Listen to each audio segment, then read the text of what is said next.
let's go over the importance of really the course in general. Why are we using software models in software engineering? Why don't we just code the thing? Why don't we jump in and just make the project? Well, this becomes more apparent whenever we think about another project, something that's in the physical world. Let's talk about building a bridge. Imagine if you're building a bridge and you start from each side. So you have like this river and you start building on the left side and the right side and you join in the middle. A lot of bridges are created like this because you can create it 2 times faster. Instead of having to build from the right and go all the way across, you can actually start on both sides with 2 construction crews and just meet in the middle. In Japan, the bullet trains, the big old railways, are actually usually started in like 8 or 9 different locations and they all just connect in the end. Imagine, however, if this bridge here, if it connected in the middle and it was like 10 feet off from one another. So instead of this perfect straight bridge, we now have part of the lanes on the right and part of the lanes on the left that actually just go straight into the ocean. That would be a catastrophe. That bridge would be rendered useless. We would not be able to work with it. In software engineering, we might consider those 2 sides a bug, a pretty big bug, but just a bug.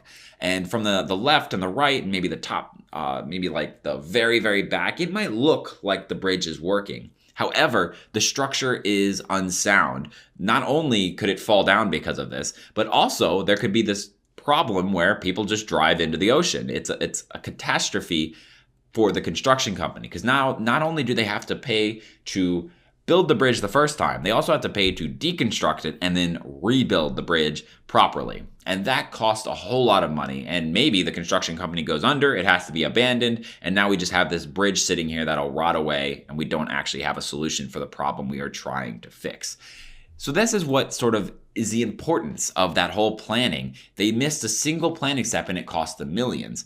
A lot of people don't think that this can happen in software engineering. Oh, we'll just fix it later on. It's all code we can delete and rewrite. However, whenever you get into millions of lines of code, that becomes an issue. Amazon, for example, I think has over 10 million lines of code or even more. Same with Facebook and all these large entities. They have all of this code. Imagine if you somehow created a bug in there that represents itself on, for example, on Facebook on the friends page, but it's actually something to do with the timeline feed. Imagine how hard that would be to debug. This is something called technical debt. This is my definition of it. A poor, hard to understand, hacky implementation, which will have to be repaid with interest later on. So this really just comes down to cutting corners in the beginning, not actually planning something out and just jumping into it. It might look like it works right now, that you did a quick little test, there's no bugs, so you saved an hour or 2 of planning and now you can move on to the next thing. However, that could cost you 20 plus hours later. Imagine it's just a little line in a file and you put it in there, you don't document it, and there's no plans as to why you put it in there. Also, no comments to explain why you put it in there. Now, 6-8 months later, 6 to 8 months, maybe it's 3 years later, this line you put in there creates a bug.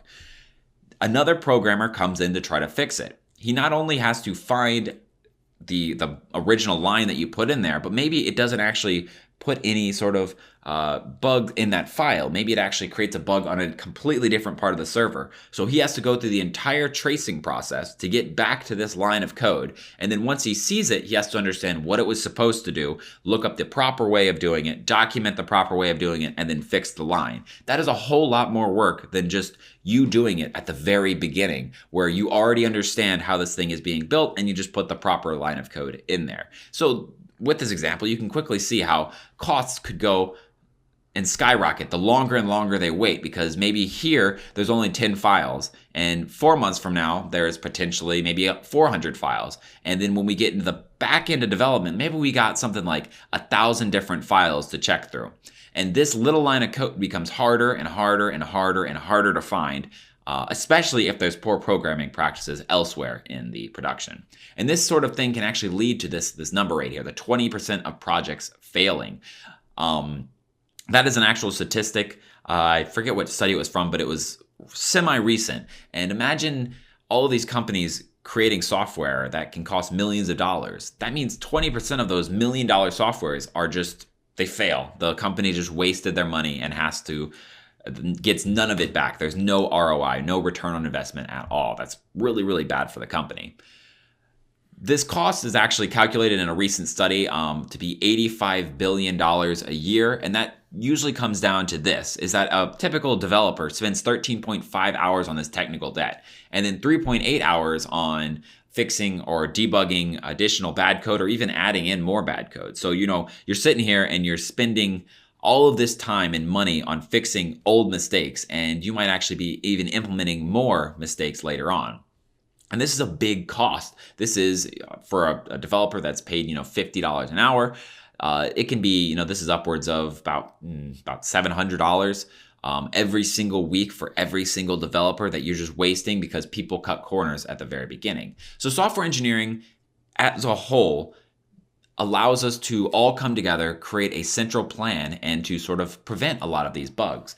Looking at this code, this is just a really quick example so you can see just sort of something physical to look at, is imagine you came across this line of code and you wanted to figure out what it does. Now, typically, this isn't too hard, but this could be really, really, really difficult if someone just went off the deep end in coding this thing. But right now we have to look at this and we have to understand what this is doing. And so we might even have to grab a quick piece of paper and be like, okay, true, okay, false, oh, okay. This line of code is completely equivalent to this whole block. And this maybe throws us off. Maybe it wastes 10 minutes of our time to fix. Even though that's just 10 minutes, if we're being paid $50 an hour, that's a few dollars of company time. And not only that, but let's say that entire file, or every time the programmer wanted to do this over here, this just check of whether A and B are both null at the same time, he added this. Every single time a programmer encounters this, they're going to waste that time, and it just increases the technical debt over and over and over. So in the end, what I'm trying to say is that the important part of this course is learning that design is important. If you're going to be creating something that's, larger than just a tiny little add-on or a little tiny game or something like that, then designing it so that it can be expanded, it can be collaborated on, and it doesn't create these really bad situations later on is important. And that's what we're going to be going over in this course, is how to do all of that, is how to come up with a plan and how to join a team and understand what they're talking about.